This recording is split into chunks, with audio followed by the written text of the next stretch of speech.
আসসালামু আলাইকুম। আমন্ত্রণ বাংলা ভিশন সংবাদে আপনাদের সাথে আছি আমি নাদিরা আশরাফ।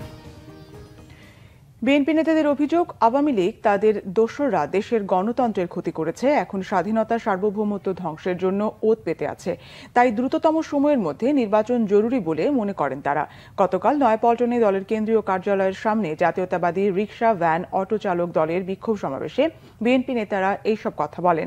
তৈরি পোশাক শিল্প সহ বিভিন্ন খাতে অস্থিরতার জন্য পতিত স্বৈরাচারের দোসরদের দায়ী করেন বিএনপি নেতারা।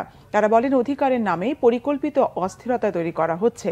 নির্বাচন দিতে যত দেরি হবে ততই অস্থিরতা বাড়ার আশঙ্কা করছেন তারা। অবিলম্বে প্রয়োজনীয় সংস্কার শেষে নির্বাচনের ব্যবস্থা করার আহ্বান জানান বিএনপি নেতারা। দীর্ঘ 14 বছর পর চুয়াডাঙ্গায় হচ্ছে জেলা বিএনপির সম্মেলন। শহরের ঐতিহাসিক টাউন ফুটবল মাঠে এই সম্মেলনের আয়োজন করা হয়। এ নিয়ে জেলা বিএনপি নেতাকর্মীদের মধ্যে ব্যাপক উচ্ছ্বাস দেখা যাচ্ছে। এর মধ্যে মাঠে নেতাকর্মীদের উপস্থিতি চোখে পড়ার মতো। উদ্বোধন করবেন বিএনপি মহাসচিব মির্জা ফখরুল ইসলাম আলমগীর।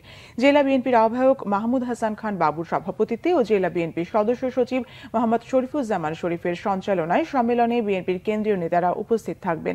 এর আগে সর্বশেষ 2010 সালে বঙ্গজ ফ্যাক্টরির মধ্যে চুয়াডাঙ্গা জেলা বিএনপির সম্মেলন অনুষ্ঠিত হয়।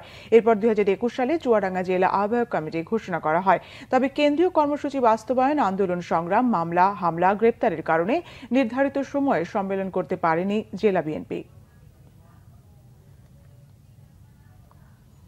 প্রধান উপদেষ্টার প্রেস সচিব শফিকুল আলম বলেছেন, জুলাই আগস্টের আন্দোলনের অনুঘটক হচ্ছে মায়ের ডাক। তাদের কর্মসূচির কারণে সারা দেশে মানুষ গুমের আতঙ্কের বিরুদ্ধে সোচ্চার হয়েছিল। শুক্রবার বিকেলে জাতীয় জাদুঘরে আয়োজিত গুমের জবানবন্দি শিরোনামে এক অনুষ্ঠানে তিনি এসব কথা বলেন।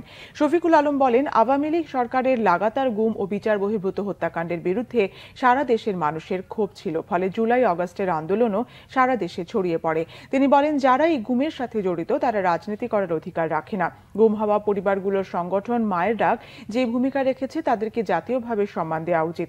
অনুষ্ঠানে সংগঠনের সমন্বয়ক সঞ্জিদা ইসলাম তুলি, বিএনপি নেতা এম ইলিয়াস আলীর স্ত্রী তাহসিনা রশিদীর সহ বিশিষ্ট নাগরিকরা বক্তব্য রাখেন।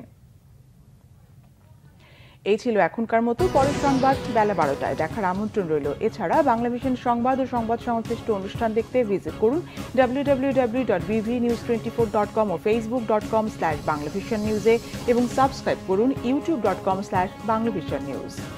ধন্যবাদ।